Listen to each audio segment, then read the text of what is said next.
صلاح الدین ایوبی، مسلمانوں پہ ظلم ہوا، فلسطین میں آگ لگی اور پورے فلسطین کی گلیاں خون سے بھر گئیں۔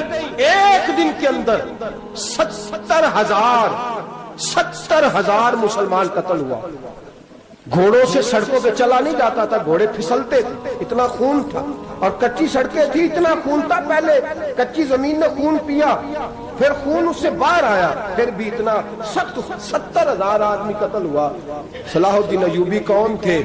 میرے غوث اعظم جیلانی کے مدرسے کے طالب علم تھے۔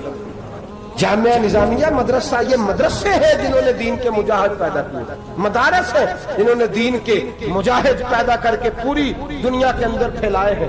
مدارس کے اندر دہشت گردی آئی، میں اختلاف نہیں کرتا، لیکن ابھی بھی مدرسے ہیں جن مدرسوں سے رسول اللہ کے دین کا سچا درس دیا جاتا ہے، امن، پیار اور محبت کی فضا کو عام کیا جاتا ہے وہ مدارس، اور انشاءاللہ قیامت کی صبح تک وہ مدرسے قائم رہیں گے۔ صلاح الدین ایوبی مدرسے کے طالب علم ہے، مدرسے کا، لیکن مدرسہ اس کا تھا جو ساتھ درویش بھی تھا۔ صلاح الدین ایوبی اکیلا اپنے دوستوں سے کہنے لگا مسلمانوں کی مدد چند سالوں میں نکلو مدد کریں۔ انہوں نے کہا تیرے نکلنے سے کیا ہوگا؟ کہنے لگا میں نے نہیں نکلنا، میرے اللہ نے میری مدد کرنی ہے، میرے اللہ نے میری اٹھ باندھ کمر کیا ڈرتا ہے، پھر دیکھ خدا کیا کرتا ہے، اور میں مجھے نکلنے دے، اللہ میری مدد کرے گا۔ تھوڑا تھوڑا کر کے فوج جمع کی، کوشش کی۔ چند سالوں کے بعد اسی جگہ جہاں مسلمانوں کا خون بہا تھا، اللہ نے اسلام کا جھنڈا پھر سے بلند کر دیا۔ صلاح الدین ایوبی فاتح بن کے مسجد اقصی کے دروازے پہ کھڑا ہے۔ چند سال گزرے، عیسائیوں کا اپنا وہ ظلم ابھی یاد ہے، اور عیسائی سارے لیڈر کہتے ہیں تیاری کر لو، اب ہمارے بچے کاٹے جائیں گے، عورتیں بیوہ ہوں گی، گردنیں کٹیں گی، اب دیکھنا جتنا خون ہم نے بہایا تھا مسلمان اس سے دگنا بہائیں گے۔ صلاح الدین ایوبی گھوڑے پہ کھڑے ہیں اور پوچھتے ہیں او عیسائیوں بتاؤ تمہارے ساتھ کیا کروں؟ گردنیں جھک گئیں، جواب کوئی بھی نہیں۔ کہا تم نے 70,000 مسلمان ایک دن میں مارا تھا، بولو تمہارے ساتھ کیا کروں؟ تم نے ایک دن میں مسلمان یوں کاٹے جیسے گاجر مولی کاٹی جاتی ہے، بولو کیا کروں؟ عیسائی کہنے لگے ہمیں اپنے ظلم یاد ہے، تشدد یاد ہے، بربریت یاد ہے، تو بہتر جانتا ہے تو نے کیا کرنا ہے۔ صلاح الدین ایوبی گھوڑے پہ فاتح کھڑا ہے، آنکھوں میں آنسو آئے، تڑپ کے رویا، کہنے لگا میں تمہارے ساتھ وہی سلوک کروں گا جو میرے مصطفیٰ نے قریش مکہ کے ساتھ فرمایا تھا، لا تصریب علیک، جاؤ تم پر کوئی زیادتی، جاؤ تم آزاد ہو۔ اس نے کہا تو کر کیا رہا ہے؟ کہنے لگا میں کیا کروں، میں اس محمد کا ماننے والا ہوں جس نے معاف کرنا سکھایا ہے صلی اللہ علیہ وسلم، میرے پیروں میں زنجیر ہے رسول اللہ کی غلامی کی، جاؤ تم آزاد ہو۔ اس نے کہا تم آزاد ہو، لوگوں نے کلمہ پڑھنا شروع کر دیا، اشہد ان لا الہ الا اللہ واشہد ان محمدً عبدہ۔ سارے قبیلے کے کچھ نہ کچھ لوگ مسلمان، ایک قبیلہ رہ گیا مسلمان نہیں ہوتا۔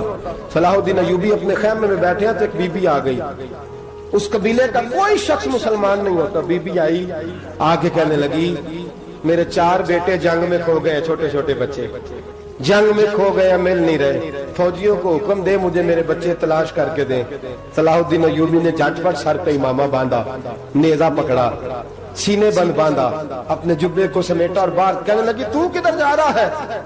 کہنے لگا میں خود تیرے بچے تلاش کر کے دوں گا۔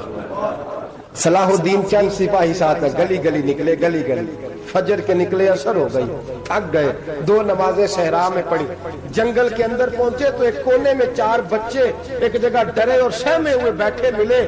صلاح الدین ایوبی اٹھا کے لائے، ماں کو کہنے لگے تیرے بچے ہیں، نکلا اس لیے تھا کہ میرے نبی نے فرمایا بچے جدا ہوں تو ماں کو درد بڑا ہوتا ہے، اور میرے رسول نے فرمایا تھا جب جنگ کرنے جاؤ تو کھیت برباد نہ کرنا، فصلیں تباہ نہ کرنا، بچوں کو ماں سے جدا نہ کرنا۔ فرمایا میں سوچ رہا تھا تیرے بچے کہیں میری وجہ سے جدا ہو گئے تو مصطفیٰ کو جواب کیا دینا؟ فرمایا تیرے بچے ڈھونڈ کے لایا ہوں۔ بچے ماں کے پاس آنے لگے تو ماں نے بڑے بیٹے کے منہ پہ تھپڑ مارا، کہتا اماں کیا ہوا؟ کہنے لگے تو نے سنا نہیں کہ دشمن کے بچوں کی اتنی حفاظت کرتا ہے، میرے پاس نہ جا، اس کے قدموں میں بیٹھ جا، جس نبی کے غلام اتنے سچے ہیں وہ نبی کتنا سچا ہوگا۔ جس نبی کے نوکر اتنے کھڑے ہیں وہ نبی کتنا کھڑا ہوگا؟ جا کے کلمہ پڑھ لے۔ مسلمانوں کی نا ایک تعداد لڑتے لڑتے دور چلے گئی، تاتاریوں نے قید کر لیا۔ 4 مسلمان تھے، تبلیغ کرنے گئے، جنگ کرنے گئے، جہاد کرتے کرتے کافروں سے لڑتے تاتاری قوم میں چلے گئے، وہاں قید کر لیے گئے تو سزائے موت کا حکم ہوا۔ 4 بزرگ تھے، سزائے موت کا حکم ہوا تو تاتاری بادشاہ جو تھا وہ بڑا خلاف تھا، بڑا سخت مخالف تھا مسلمانوں کے۔ اس نے کہا کہ ان کو جب پھانسی دینا تو مسلمانوں کو تو میرے سامنے دینا۔ اب 4 عالم ہیں، 4 صوفی ہیں، سفید داڑیاں، سر پہ امامے۔ پھانسی کا وقت آیا تو جو پھانسی گھاٹ ہے وہ ایک ہے، چاروں کو اکٹھے پھانسی نہیں ہو سکتی۔ ایک کو کہا کہ ایک ایک کر کے ان کو پھانسی دو۔ جب پھانسی کا وقت آیا نا تو جو سب سے پیچھے صوفی تھے وہ دوڑ کے آگے آئے، کہنے لگے بادشاہ پہلی باری میری لگا پہلی۔ اب بادشاہ نے کہا ٹھیک ہے اسے لٹکا دو۔ وہ قریب آئے تو دوسرے دوڑ آئے، کہنے لگے نہیں پہلی باری میں نے زیادہ کافر قتل کیے، میرا بڑا جرم ہے، مجھے پہلے سزا دو۔ ان کو پھانسی دینے لگے تو تیسرے آ گئے، کہنے لگے نہیں یہ تو میرا قتل کرتا تھا، رستے میں بتایا کرتا تھا، ڈھونڈ کے میں بتلاتا تھا کہ یہاں زیادہ تعداد ہے، مجھے پہلے پھانسی دو۔ تیسرے کے ساتھ بات ہو رہی تھی تو چوتھا دوڑا آیا، کہنے لگا یہ رستے بتاتا تھا، یہ تبلیغ کرتا تھا، یہ سارا کچھ کرتا تھا، لیکن کہا یہ کہتے تھے چلو واپس چلتے ہیں، میں جانے نہیں دیتا تھا، میں کہتا تھا اور کافر مارنے اور علاقے فتح کرنے، میرا جرم بڑا ہے، مجھے پہلے پھانسی دو۔ بادشاہ کہنے لگا مجھے 35 سال ہو گئے حکومت کرتے، بڑی دنیا کو پھانسی دی ہے، لوگ تو ایک دوسرے کو دھکے دیتے ہیں کہ پہلے تو جا، اور تم کیسی قوم ہو کہ ایک دوسرے پہ قربان ہو رہے ہو؟ کہنے لگا تم ایک باپ کی اولاد ہو، جاگ رہے آپ لوگ؟ تاتاری بادشاہ، کافر بادشاہ، اسلام کی مخالفت کر دیں، ایک باپ کی اولاد ہو کا نہیں، ایک قبیلے کے رہنے والے ہو کا نہیں، ایک ملک کے رہنے والے ہو نہیں۔ اس نے کہا رشتہ کیا ہے تمہارا، رشتہ کیا ہے؟ تو بول کے کہنے لگے خدا ایک ہے، نبی ایک ہے، خدا ایک ہے اور نبی منفرد ایک ہے، اس قوم کی نقصان بھی ایک ہی، سب کا نبی، اللہ بھی، قرآن بھی ایک۔ کیا ہی اچھا تھا ہوتے اگر مسلمان بھی ایک، یوں تو سید بھی ہو، مرزا بھی ہو، افغان بھی ہو، تم سبھی کچھ ہو، بتاؤ کہ مسلمان بھی ہو۔ فرمایا ہمارا اللہ ایک ہے، نبی ایک ہے، تو کہا پھر ایک دوسرے پہ جان کیوں دیتے ہو؟ فرمایا ہمارے نبی نے ہمیں بھائی بھائی بنا دیا ہے، بھائی کا دل نہیں کرتا اس کی آنکھوں کے سامنے بھائی چلا جائے، ہمارا دل نہیں کرتا پہلے مجھے دے۔ بادشاہ کہنے لگا تمہارا جذبہ مجھے متاثر کر گیا، جاؤ میں تم چاروں کو آزاد کرتا ہوں، تمہیں آزاد کرتا ہوں۔ میرے دوستو یہ رنگ تھا، دیکھیں نا، یہ اس دھرتی نے نظام دیکھا ہے نا، اس فلک نے پہلی بار دیکھا، اس زمین نے پہلی بار، اور میرے حضرت صاحب فرمایا کرتے تھے زمین تڑپ کے روئی، اس نے پہلی دفعہ دیکھا۔ احد کا میدان ہے، 3 صحابہ تپتی ہوئی زمین پہ زخموں سے چور چور پڑے ہیں۔ حضرت انس بن نضر رضی اللہ تعالیٰ عنہ پانی کا پیالہ لے کے پہنچے، ایک زخمی سے کہا تجھے پانی پلانا ہے، تو کہنے لگا میرے زخم تھوڑے ہیں، وہ جو ساتھ پڑا اس کے زخم گہرے ہیں، پہلے اسے پانی پلا دے، جا اسے دے دے۔ اس کے پاس پہنچے تو وہ کہنے لگا وہ مجھ سے پہلے گرا تھا، اس کا زخم زیادہ گہرا ہے، اسے پانی پلا۔ تیسرے کے پاس گئے تو کہنے لگا چوتھا تڑپ زیادہ رہا ہے، اس کی عمر زیادہ ہے، میں تو جوان ہوں برداشت کر لوں، بڑھاپے کی وجہ سے نڈھال ہو گیا، پہلے اسے پانی پلا۔ چوتھا کہنے لگا 5ویں کے پاس جا، 5واں کہنے لگا 6 کے پاس جا۔ حضرت انس بن نضر کہتے میں رو پڑا، میں نے کہا محمد کے غلاموں، رسول نے تمہیں کیسا جذبہ دے دیا ہے، زبانیں پیاس سے باہر ہے لیکن تمہاری اخوت مرتے دم تک قائم ہے۔ کہتے میں 7ویں کے پاس گیا تو کہنے لگا اگر 6 قربانی دے سکتے ہیں تو مجھے خود غرض نہ سمجھ، میں نے نہیں پانی پینا، جا پہلے کے پاس لے جا۔ کہتے میں پہلے کے پاس آیا تو روح پرواز کر گئی، دوسرے کے پاس آیا تو روح پرواز کر گئی، میں 7ویں تک آیا تو انتقال کر گئے۔ کہتے ہیں پانی کا پیالہ میں نے اٹھایا اور میں نے زمین پہ رکھا تو میں نے کہا پانی گوا رہنا، محمد کے غلام مر تو جاتے ہیں پر ایک دوسرے کا خیال بڑا رکھا کرتے ہیں، گوا رہنا یہ مر جایا کرتے لیکن ایک دوسرے کا درد۔ میرے دوستو لٹا ہوا برما، روتے ہوئے مسلمان، سسکیاں اور آہیں لیتی ہوئی مائیں پوچھتی ہیں اے خاصا اے خاصان رسول، وقت دعا ہے، امت پہ تیری آ کے عجب وقت پڑا ہے، وہ دین جو بڑی شان سے نکلا تھا وطن سے، پردیس میں وہ دین آج غریب الغربا ہے۔ فریاد ہے اے کشتی امت کے نگہباں، بیڑا یہ تباہی کے قریب آن لگا ہے۔ اور کیا خوبصورت جملے کہے تھے کہ نبی پاک صلی اللہ علیہ وسلم نے، حضور نے فرمایا تھا میرا مومن ایک جان کی طرح ہوتا ہے، ایک جان کی طرح ہوتا ہے، ایک کو تکلیف ہو جسم کے ایک حصے کو سارا حصہ پریشان ہوتا ہے۔ فرمایا یہ ایک مکان کی طرح ہے، ایک اینٹ دوسری اینٹ کو مضبوط کرتی ہے۔ فرمایا یہ مضبوط لوگ ہیں، یہ مضبوط لوگ۔ حضرت عمر فاروق کا زمانہ ہے، ایک آدمی نے سیری بھیج دی ایک گھر میں بطور تحفہ، قحط کا زمانہ تھا، گوشت ملتا نہیں تھا، جانور، ایک آدمی نے سیری بھیج دی ایک آدمی کے گھر میں۔ اس نے کیا کیا؟ اس نے اپنی بیوی سے کہا ہماری تو خیر ہے، ساتھ والا پڑوسی زیادہ غریب ہے، ادھر نہ بھیج دے، یہاں گندم امیر شہر کی ہوتی رہی خراب اور بچی کسی فقیر کی فاقوں سے مر گئی۔ کہا ساتھ والے پڑوسی کے گھر سے میں کئی دنوں سے بھوک کی آوازیں، وہاں بھیج دے۔ اس کے گھر گئی تو اس کی بیوی شوہر کو مشورہ دیتی ہے، کہتی ہے میرے بچے تو دلیر ہے، ساتھ والے کے چھوٹے ہیں، وہ گزارا نہیں، ادھر نہ بھیج دے۔ ادھر گئی۔ ایک روایت ہے 7 گھر، ایک روایت ہے 21 گھر، 21 گھروں میں گھومتی ہوئی وہ سری پھر پہلے کے گھر میں آ گئی اور پہلا صحابی کہنے لگا صرف تو نے ہی محمد کا کلمہ نہیں پڑھا، باقی 20 نے بھی پڑھا ہوا ہے، صرف تو نے ہی رسول اللہ سے یہ درس نہیں لیا، باقیوں نے بھی لیا ہے، اور صرف تیرے اندر ہی جذبہ اظہار نہیں، تو ہی صرف مسلمانوں سے پیار نہیں کرتی، سارے ہی پیار کرتے ہیں۔ وہ سری پھر آ گئی، اب کیا کرنا ہے؟ اب کیا کرنا ہے؟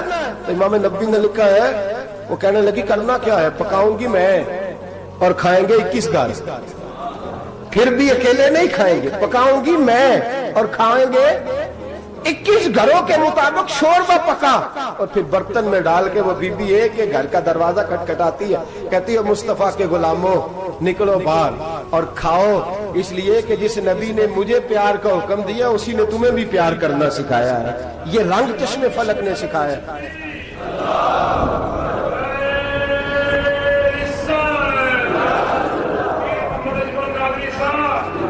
آپ کی بڑی مہربانی، زندہ باد وہی ہے جس کو اللہ رسول زندہ باد فرمائے، بڑی مہربانی، اللہ جزا دے۔ بنو قریظہ اور بنو نذیر 2 محلے تھے یہودیوں کے، یہودیوں نے بڑی عہد شکنی کی تو نبی پاک صلی اللہ علیہ وسلم نے ان کو بے دخل کر دیا، مدینے سے نکال دیا، مدینہ منورہ سے۔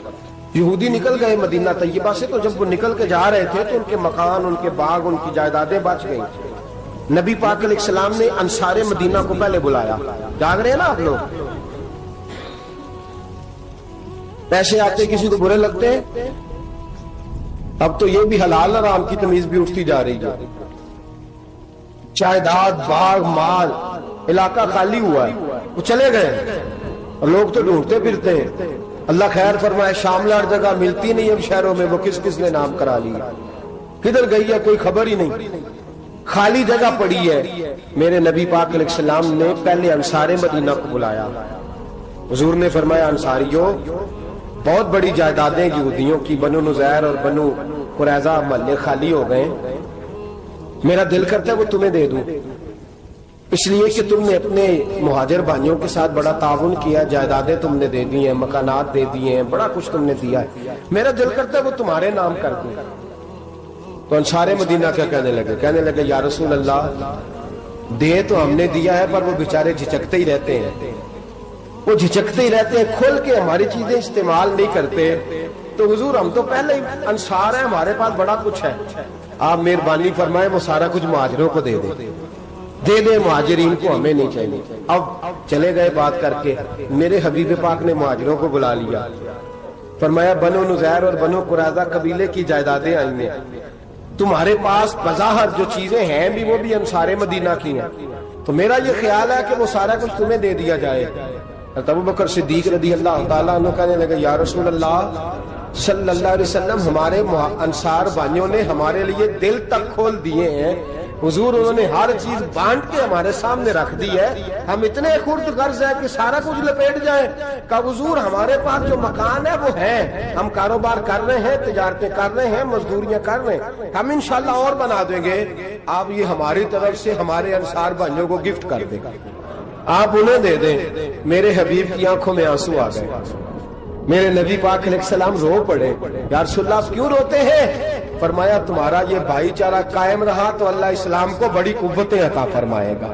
اللہ طاقتیں دے گا اسلام کو اگر تمہارا یہ رنگ قائم رہا، یہ انداز. میرے غلاموں تمہارے یہ طور طریقے، ایک بھائی کہتا ہے دوسرے کو، دوسرا کہتا ہے تیسرے کو. عرض یہ کرنے جا رہا تھا کہ رسول کریم صلی اللہ علیہ وسلم نے یہ پیغام دیا امت کو. فرمایا دیکھیں نا کتنے بڑے لفظ ہیں. یہ نہیں فرمایا دوزخ میں جائے گا، یہ نہیں فرمایا کہ اسے جہنم کی سزا ملے گی. میرے نبی نے فرمایا میں اسے مومن مانتا ہی نہیں، میں اسے مسلمان اپنا مانتا ہی نہیں. حضور کسے؟ فرمایا جو پیٹ بھر کے کھاتا ہے اور اس کا ہمسایہ بھوکا سو جاتا ہے. میں مومن ہی نہیں مانتا. سزا تو تب ملے گی نا کہ جب میں کسی سزا کا اعلان کروں. میں مانتا ہی نہیں، وہ میرا ہے ہی نہیں. خود پیٹ بھر کے کھا رہا ہے، ہمسایہ اس کا بھوکا. میں نہیں مانتا انما المؤمنون اخوہ، مومن بھائی بھائی. میں مانتا ہی نہیں اسے. اور میرے حبیب پاک اتنے بڑے لفظ حدیث میں اور کہیں نہیں ملیں گے آپ کو، اتنے بڑے جملے کہیں نہیں ملیں گے.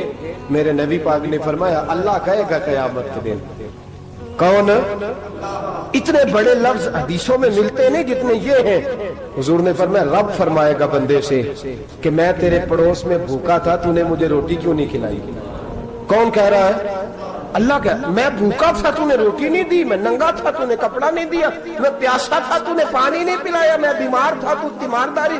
یا اللہ نہ تو کھاتا ہے، نہ پیتا ہے، نہ کپڑا پہنتا ہے، نہ تو بیمار ہوتا ہے. لا تاخذہ سنۃ ولا نوم، تجھے بیماری آتی نہیں، اونگ نیند نہیں آتی. میرے مالک تو میرے پڑوس میں تھا. حضور فرماتے ہیں رب فرمائے گا وہ جو بندہ تیرے پڑوس میں بھوکا تھا تو بندہ تو میرا ہی تھا نا. وہ جو بندہ تیرے پڑوس میں ننگا تھا تو بندہ تو میرا ہی تھا نا. وہ جو تیرے پڑوس میں پیاسا تڑپتا رہا تو وہ میرا ہی بندہ تھا. تو دوائی لینے جائے تو بڑے اسپتال میں اور اس بیچارے کو 20 روپے پرچی کے بھی میسر نہ آئے تو میرا ہی بندہ تھا. میرے دوست خیال کر اور یاد رکھ یہ جو ہمسائے ممالک میں ظلم ہوتے ہیں، زیادتیاں ہوتی ہیں. ہمارے گھر کا پنکھا اچھا چلتا ہے، ہم جلوس اس وقت نکالتے ہیں جب ہماری لائٹ بند ہوتی ہے. ہم جلوس اس وقت نکالتے ہیں جب ہمارا ایسا جو ہمیں تنگ کرتا ہے. ہم اس وقت درد محسوس کرتے ہیں جب ہمارے گھر تک آگ آ جاتی ہے. یہ جو باہر آگ جل رہی ہے یہ تیرے گھر بھی آ سکتی ہے. یہ جو باہر فساد ہو رہا ہے یہ تیرے دروازے تک آ سکتا ہے. میرے رسول پاک نے ایک جان، مسلمان کو ایک جان قرار دیا. مجھے بتائیے انگلی کو کٹ لگ جائے، مسلمان ایک جان ہے نا. انگلی کو لگ جائے کٹ، دماغ کہتا ہے میں نے نہیں سوچنا اس کے بارے میں نے اس کے درد کو محسوس ہی نہیں کرنا. انگلی کی درد ہے، انگلی جانے اس کا کام جانے. ایسے ہی ہوتا ہے نا. بولے پیروں سے کہتے ہیں، انگلی کہتی ہے چل ڈاکٹر کے پاس، پیر کہتے ہیں نہیں میں نے نہیں جانا، انگلی کا کام ہے انگلی جائے. ایسے ہی ہے نا. دل سے کہتے ہیں تو تڑپ تھوڑا سا، انگلی کو درد ہے، کہتے میں کو تڑپوں، انگلی کا معاملہ انگلی جانے اس کا کام جانے. ٹیلی فون کرنا ہے ڈاکٹر صاحب کا پتہ کرنا ہے، دکان کہتے ہیں میں نے نہیں بات سننی ڈاکٹر صاحب کی، زبان کہتی ہے میں نے نہیں بولنا، انگلی جانے. ایسا ہوتا ہے. پیر احتجاج کر دے کہ میں نے ڈاکٹر کے پاس، میں کچھ چکر کھاتا پھروں ڈاکٹر کی دکان کی، انگلی کو درد ہے انگلی جانے. ایسا ہوتا ہے بھئی. میرے رسول پاک نے فرمایا مسلمان ایک جان ہے. تو درد برما کے مسلمانوں کو ہو رہا ہے تو پاکستانی کہہ رہے ہیں کوئی بات نہیں، وہ جانے ان کا کام جانے. ایک جان ہے نا. درد ہونا چاہیے، تکلیف ہونا چاہیے. پھٹے پہ باتیں ہوتی ہیں اس موضوع پہ، اسمبلی پہ گفتگو ہوئی ہے اس موضوع پہ، آپ کی صوبائی اسمبلیاں اس موضوع پہ بولی ہیں، آپ کے کونسل اس موضوع پہ بولے. ہم تو اپنی اپنی سیاستیں، اپنے اپنے تماشے، اپنے اپنے چکروں میں لگے ہوئے. وہ دریا کے اندر سسکتے مسلمان، بنگالی کہتے ہیں ہمارے نہیں، برمی کہتے ہیں ہمارے نہیں، پاکستانی کہتے ہیں ہمارے نہیں، ترکی کہتے ہیں وہ کس کے ہیں؟ وہ کس کے ہیں؟ وہ اللہ کے بندے ہیں، محمد عربی کے غلام ہیں صلی اللہ علیہ وسلم. لیکن میرے دوستو کیا ہمیں کیا غرض ہے؟ وہ جانے ان کا کام جانے. یہ جب تیرے پیروں تک آگ آئے گی پھر تجھے پتا چلے گا یہ بڑی سخت آگ ہے. آج جس کافر نے برما پر عرصہ دراز تنگ کیا ہے، مسلمان تھوڑے تھوڑے مفاد لینے کی خاطر نا، بنو عباس اور بنو امیہ کی جنگ چل رہی تھی. بنو عباس جو تھے وہ غالب آ گئے، بنو امیہ جو تھے ان کی حکومت ختم ہو گئی. تو عیسائیوں نے بنو امیہ سے کہا کہ ہم تمہارے ساتھ تعاون کرتے ہیں، ہم تمہارے ساتھ تعاون کرتے ہیں اور بنو عباس پہ غلبہ پا کے تمہیں حکومت دلاتے ہیں. بنو امیہ بڑی جدوجہد کر رہے تھے بادشاہی کے لیے، لیکن انہوں نے کہا کہ ہم لڑ رہے ہیں، کوشش کر رہے ہیں، لیکن ہمیں کسی کافر کی مدد کی ضرورت نہیں. ہم جتنا مرضی لڑیں لیکن کافروں کے ہاتھوں بنو عباس کو مروانے کو ہم تیار نہیں ہیں. ہمیں خبردار، تمہارا آپس کا معاملہ ہے، ہم خود نمٹ لیں گے. تمہیں اجازت نہیں دیتے تم اندر کودو اور کود کر کے تم فسادات پیدا کرو اور مسلمانوں کے اندر تقسیم کرو. میرے دوستو، مسلمان کو سوچنا چاہیے، سوچ بڑی رکھنی چاہیے. گھر کی جنگ سے نکل آ، اب بہو ساس کے جھگڑے سے باہر آ جا. اب محلے کی سیاست چھوڑ کے باہر کا سوچ. اب اسلام کو تیری حاجت ہے. اب پوری دنیا جب مسلمان کو دیکھے نا، فیس بک یوز ہوتی ہے، اس پہ نوجوان جب اسلام کی بات کرنے لگے گا، اس پر جب بڑا اسلام کی بات کرنے لگے گا، پوری دنیا میں پیغام جائے گا کہ مسلمان اب جاگنے لگا ہے، مسلم خوابیدہ بیدار ہونے لگا ہے. اب اس کی آنکھیں کھلنے لگی ہیں. اب یہ اپنے مذہب کی بات کرتا ہے. اب یہ اپنے ملک سے، صوبے سے، برادری سے نکل کر بولتا ہے. اب یہ کہتا ہے کہ بازو تیرا توحید کی قوت سے قوی ہے، اسلام تیرا دیس ہے، تو مصطفی ہے. اب یہ بڑی سوچ رکھتا ہے. اب یہ عالمی بات کرتا ہے. میرے دوستو، ہمارا تو حال یہ ہے. امام اعظم ابو حنیفہ کا فتویٰ ہے، آپ فرماتے ہیں جو مولوی عالمی حالات سے باخبر نہ ہو وہ جمعے کی تقریر نہ کرے، وہ مسلمانوں کی رہنمائی نہیں کر سکتا. عالمی حالات سے جو خبردار نہ ہو. تو جس کو چھٹی ہو جائے، تو نے ختم نہیں پڑھا، دوڑ جا مسجد سے. تو ختم نہیں پڑھتا ہمارے، تجھے پتہ ہی نہیں دکان رہتا ہے، بھاگ جا. وہ عالمی حالات پہ بات کرے گا، کیونکہ بیچارے کو تو پتہ ہے میری سویرے چھٹی ہو جانی. سیاست کا لفظ چھیڑا نہیں تو میں گیا نہیں. یاد رکھے، وہ جو بیداری ہے، وہ جو اعلیٰ ظرفی ہے، وہ جو بڑی سوچ ہے، وہ جو ملت کی سوچ، وہ جو قومیت کی سوچ ہے، وہ جو آگے بڑھنے کا زاویہ ہے، وہ تو اندر. اقبال کہتے ہیں گلا تو گھونٹ دیا اہل مدرسہ نے تیرا، گلا تو گھونٹ دیا اہل مدرسہ نے تیرا. تجھے تو مدرسے والوں نے پلیٹ پکڑا دیا ہے کہ جا سویرے لنگر کٹھا کر کے لا اور دوپہر کو روٹیاں مانگ کے لا اور دیکھ آج مرا کون ہے، ختم کس کا پڑھنا ہے. تو گلا تو گھونٹ دیا اہل مدرسہ نے تیرا. اب کہاں سے آئے گی صدا لا الہ الا اللہ. تو گھونٹ دیا تیرا گلا، تو کیسے بڑی بات کرے گا؟ بڑی بات کے لیے بڑی سوچ چاہیے، بڑی تگودو چاہیے، بڑی کوشش چاہیے، بڑا حوصلہ چاہیے. مسلمان چھوٹی چھوٹی لڑائی میں، چھوٹی چھوٹی جنگ میں، ایک دکاندار دوسرے دکاندار سے لڑ رہا ہے، گلی والا دوسری گلی والی سے لڑ رہا ہے، محلے والا محلوں پہ اعتراض. ایک شہر میں رہنے والے میں نے دوسرے محلے پہ اعتراض کرتے دیکھا. یقین کریں، ایک شہر میں رہنے والے، علاقے میں بسنے والے کہتے ہیں بھائی توبہ ہے اس محلے تو اللہ ہی بچائے. لا حول ولا قوت. وہ جو تقسیم در تقسیم کی سوچ ہے، اس نے چھوٹے چھوٹے ٹکڑوں میں مسلمانوں کو بانٹ دیا ہے. چھوٹی چھوٹی تقسیم ہے، چھوٹا چھوٹا ہمارا مزاج ہے، چھوٹی سوچ ہے. بڑی سوچ کی بات سنیے. صلاح الدین ایوبی، جاگ رہے ہیں نا آپ لوگ؟ تو آخنا حضرت صاحب ایڈی وڈی گل چھیڑ چھڑی ہے، یہ مطلب ہی کون نہیں. کنے برما جانا ہے تو کنے مدد کرنی ہے. میں تو بھائی فریضہ سر انجام دے رہا ہوں. میرے نبی نے فرمایا برائی کو یا ہاتھ سے بدل، ہاتھ سے نہیں بدل سکتا تو زبان سے تو بولنا. تو میں معذور ہوں، کمزور آدمی ہوں، ہاتھ سے بدلنے کی طاقت نہیں رکھتا، تو دوسرے درجے پہ تو مجھے عمل کرنے دو نا. اثر کرے نہ کرے سن تو لے میری فریاد، نہیں ہے داد کا طالب یہ بندہ آزاد. رونے تو دو، تڑپنے تو دو، آہیں تو بہانے دو، سسکیاں تو لینے دو، مار کھائیے تو تڑپنے تو دو. وہ قرآن پاک برما میں پابندی لگی ہے تو میں یہاں سوچنے لگا ہوں کہ وہاں تو پابندی لگی ہے، یہاں پہلے لوگ کوئی نہیں پڑھی. معاذ اللہ تعالیٰ حالات دن پہ دن مسلمانوں کے لیے ایک ایک کر کے. افغانستان میں جو آگ لگی تھی، پھر وہ عراق میں بھی لگی، پھر وہ لیبیا میں بھی لگی، پھر وہ مصر میں بھی لگی، پھر وہ یمن میں بھی لگی. سعودی عرب میں دھماکے ہوئے، میرا دل تڑپا ہے، مجھے پریشانی ہوئی. میں بچے 5 تھے، میں بڑا ڈسٹرب ہوا. میں نے کہا یار یہ ہمارا سب کا اجماعی عقیدت کا مرکز ہے. ہم کم از کم 1000 اختلاف کے باوجود کہا کرتے تھے کہ عرب میں امن ہے یار، وہاں سکون ہے، وہاں دکانیں کھلی چھوڑ کے لوگ چلے جاتے ہیں. وہاں بھی فساد ہونے لگا، وہاں بھی آگ بڑھ گئی ہے. لیکن ہم صرف چھوٹی چھوٹی کر کے جب آگ بجھانے کی کوشش کریں گے، اس وقت آگ نہیں بجھے گی. جب ہر آدمی اپنے پیالے میں پانی لے کے آئے گا، ہر شخص اپنے گھر کی نل چلائے گا، ہر شخص نلکا چلائے گا اور پانی نکال کے یہ آگ بجھائے گا، تب یہ آگ بجھے گی. ہر آدمی کو کردار، سوچ بڑی کریں، نظریہ بڑا کریں، ملت کی بات کریں، مسلمان ہو کے سوچیں، مسلمان ہو کے سوچیں. خدا را نکلے یہ گھر کے جھگڑوں سے، تھوڑی دیر کے لیے اپنے آپ کو بڑا کریں، بڑی سوچ آپ بنائیں. جب دوستیاں لگائیں، یارانے لگائیں، کہ چھوٹے موٹے حساب سے بچیں. بابا بلے شاہ صاحب فرماتے کورے ورک کتاب نہیں ہوندے، ਕੋਰੇ ਵਰਗ ਕਿਤਾਬ ਨਹੀਂ ਹੁੰਦੇ, ਪੱਥਰ ਦਿਲ ਗੁਲਾਬ ਨਹੀਂ ਹੁੰਦੇ। ਉਹ ਬੁੱਲਿਆ ਯਾਰੀ ਸੋਚ ਕੇ ਲਾਈ, ਯਾਰਾਂ ਨਾਲ ਹਿਸਾਬ ਨਹੀਂ ਹੁੰਦੇ। پھر ذرا نکلے اس حساب کتاب سے باہر، بلیا یاری سوچ کے لائیں، یارہ نال صاحب نہیں ہوندے۔ پھر ذرا بڑا ذہن کرے، چھوڑے اپنے صاحب یبصرون علی انفسہم وَلَنَبْلُوَنَّکُمْ بِشَیْءٍ مِنَ الْخَوْفِ وَالْجُوعِ وَنَقْصٍ مِنَ الْأَمْوَالِ وَالْأَنفُسِ وَالثَّمَرَاتِ۔ پھر حساب کتاب سے نکلے، پھر امام علی مقام کی طرح یہ سوچ بنائے کہ حسین کے بچے چلے جائیں تو کوئی حرج نہیں، امت پر آنچ نہیں آنی چاہیے۔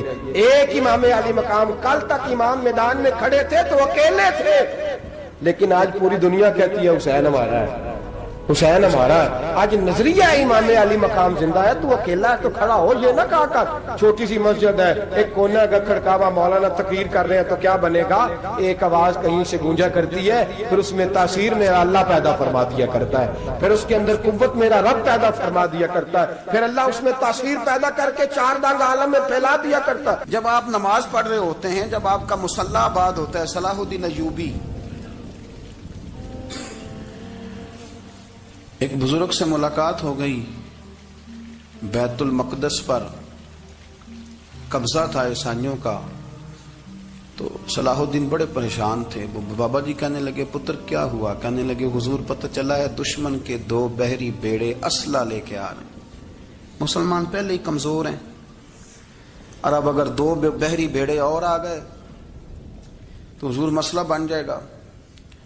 تو میں پریشان ہوں کہ کس طرح یہ کم مسئلے والی ہماری فوج ہے کیسے مقابلہ کرے گی؟ تو بابا جی کہنے لگے پتر اس طرح کرنا، آج رات تو بھی دعا کرنا اور میں بھی کروں گا، تو بھی دعا کرنا، آپ ناراض نہ ہونا، ہم تو پیروں والے ہیں، ہم تو پیروں کے نوکر غلام ہیں، ہمارا تو گزارا ہی نہیں، ہمیں تو ملتا ہے سارا کچھ وہاں سے۔ پر میرا سوال یہ ہے کہ تعویذ لینے جاتے ہو نفل کیوں نہیں پڑھتے؟ رات اللہ اللہ کیوں نہیں کرتے؟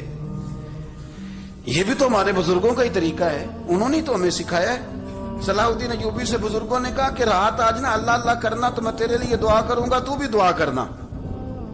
تو بندہ جب دکھی ہوتا ہے تو سجدہ کرتا ہے، تو پھر ہی تو مصلی بھیگ جاتا ہے، پھر ہی تو مزہ آتا ہے۔ سکھی بندہ تو کعبے جا کے نہیں روتا، دکھی تھے، تکلیف تھی، تو سر رکھا سجدے میں تو تڑپ گئے۔ اور وہ بابا جی کہتے ہیں میں مسجد آیا تو صلاح الدین چیخے مار کے رو رہا تھا اور کہہ رہا تھا مالک میں کوئی اپنی شان کے لیے تو نہیں نہ لڑ رہا، اللہ کو میں کوئی قبضوں کے لیے تو نہیں لڑ رہا، مالک تیرے لیے لڑ رہا ہوں، مجھے بے آبرو نہ کرنا، میری مدد فرمانا۔ کہتے ہیں میں آیا تھا کہ مسجد میں دعا کروں گا، پر صلاح الدین ایوبی کو روتے دیکھا تو میں لوٹ گیا۔ تو سویرے صلاح الدین ملے تو بڑے خوش تھے، میں نے کہا پتر کیا ہوا؟ کہنے لگے حضور وہ بحری بیڑے 2 آ رہے تھے نا اسلحہ لے کے، دونوں ڈوب گئے پانی میں ڈوب گئے۔ تو بابا جی کہنے لگے صلاح الدین وہ پانی میں نہیں ڈوبے، وہ تیرے آنسوؤں میں ڈوب گئے، وہ غرق ہو گئے، وہ جو تو نے مصلی بات کیا تو وہ تیرے آنسوؤں میں ڈوب گئے، وہ غرق ہو گئے، وہ تباہ، اتنے قیمتی تھے تیرے آنسو کے بہا لے گئے دشمن کے بحری بیڑوں کو۔ میرے بھائی ٹھیک ہو گیا جی، میرے عزیز سمجھ لیں اس بات کو ہمیشہ کے لیے، اور اس پر غور کر لیں اچھے طریقے سے کہ میرے رسول کریم سید عالم صلی اللہ علیہ وسلم نے نا ہماری توجہ دلائی، حضور نے ہمیں بتلایا، ہمارا ذوق بڑھایا عبادت کی طرف۔ ایک صحابی تھے حضرت ابو فاطمہ رضی اللہ تعالیٰ عنہ، یہ ترمذی شریف کی حدیث ہے۔ نبی پاک علیہ السلام نے فرمایا ابو فاطمہ قیامت کے دن مجھ سے جلدی ملنا چاہتے ہو کہ دیر کے ساتھ؟ تو کہنے لگے حضور کون ہوگا جو دیر سے ملنا چاہے، ہم نے تو جان دے دی وعدہ دیدار پر۔ اعلیٰ حضرت فرماتے ہیں جان دے دی وعدہ اور نقد اپنا دام ہو ہی جائے گا۔ مجھے لگتا ہے کہ یہ سودا نقد و نقد ہو جانا ہے، چونکہ ہم نے جان دے دی وعدہ دیدار پر۔ آپ نے وعدہ کیا تھا کہ مریں گے تو پھر زیارت ہوگی، تو مر گئے ہم زیارت کی خاطر۔ جان دے دی وعدہ دیدار پر، تو نقد اپنا دام ہو ہی جائے گا۔ اے رضا ہر کام کا ایک وقت ہے، دل کو بھی آرام ہو ہی جائے گا۔ تو حضرت ابو فاطمہ رضی اللہ تعالیٰ عنہ سے نبی پاک صلی اللہ علیہ وسلم نے فرمایا جلدی ملنا چاہتے ہو کہ دیر سے؟ عرض کی حضور فٹافٹ ملنا ہے، میں نے قیامت کے دن آپ سے جلدی ملنا ہے۔ تو نبی پاک علیہ السلام نے فرمایا پھر اس طرح کرنا، دنیا میں رہ کے سجدے زیادہ کرنا، پھر سجدے زیادہ کرنا، قیامت میں ملاقات جلدی ہو جائے گی، قرب ملے گا تمہیں۔ اپنے بچوں کے اندر دیکھیں نا، ہم شوق پیدا کرتے ہیں، ہمیں صحیح لفظ نہیں بولنے آتے پر ہم بچوں میں شوق پیدا کرتے ہیں کہ پتر ڈاکٹر بن جائے گا تو بڑا نفع کرے گا، تو لوگوں کی خدمت کرے گا، ملک و ملت کی خدمت کرے گا، تیرے ابا کا نام روشن ہوگا، تیرے دادا کی تعریفیں ہوں گی. ہم یہ ذوق پیدا کرتے ہیں. ہم اپنے نوجوانوں کے اندر یہ فکر پیدا کرتے ہیں، انہیں ہم سمجھاتے ہیں کہ میاں جب تم پڑھو گے، محنت کرو گے تو فلاں آدمی کی طرح تمہارا نام ہوگا. یہ جتنا ذوق ہم بچوں کے اندر ان چیزوں کا پیدا کرتے، ہمیں حکم ہے کسی طرح ہم ذوق پیدا کریں کہ پتر نماز پڑھے گا تو اللہ راضی ہو جائے گا، تو سجدہ کرے گا. دیکھیں نا میرے رسول کریم علیہ السلام نے فرمایا 7 سال کے بچے کو مسجد لے کے جاؤ، یعنی اسے شوق دلاؤ، اس کے اندر یہ خاصیت پیدا کرو کہ اس کا دل کرے مسجد میں جانے کو، اس کے اندر یہ خصوصیات لاؤ کہ وہ ہمارے ہاں نا ہر چیز کو پروموٹ کیا جا رہا ہے، ہر چیز کو یعنی سر سنگیت سکھانے کے لیے اکیڈمیاں بن گئی، ہر شے پروموٹ ہو رہی ہے. عبادت کا جذبہ کم ہوتا جا رہا ہے، اللہ کا ذوق ہمارے اندر نہیں رہا. اور اتنا مشکل ہم نے اپنے لیے بنا لیا ہے کہ وہ بندہ جو بڑی زبردست مذہبی گفتگو کر رہا تھا اور تگڑی بات کر رہا تھا، کیا بات ہے، لیکن نماز کے بارے میں کمزوری دکھا جاتا ہے، نوافل کے بارے میں وہ چپکے سے نکل جاتا ہے. امام احمد بن حنبل رحمۃ اللہ تعالی علیہ، مسند امام احمد بن حنبل 14 جلدوں میں ہے مارکیٹ میں، اور مجھے تو خیر پسند ہی پڑی ہے، میں نے تو کئی دفعہ پڑھی ہے. اور کیا بات ہے امام احمد بن حنبل، کیسے تگڑے قسم کے محدث تھے اور اللہ نے کتنا انہیں اعزاز عطا فرمایا ہوا. یہ کوڑے بھی کھاتے تھے دین کی خاطر، سارا کرتا لہو سے بھر بھی جایا کرتا تھا. بڑا اعزاز والا شخص تھے، بڑے اعزاز والے. حدیثیں جمع کرنا، حدیثیں لکھنا، حدیث پڑھانا، سارا دن رہتے تھے. کہہ سکتے تھے کہ میں کر تو رہا ہوں کام، اور حدیث بھی موجود ہے کہ عالم عابد سے افضل ہوتا ہے، پر اس کے باوجود امام احمد بن حنبل رحمۃ اللہ علیہ 300 نفل فرض نمازوں کے علاوہ پڑھا کرتے تھے.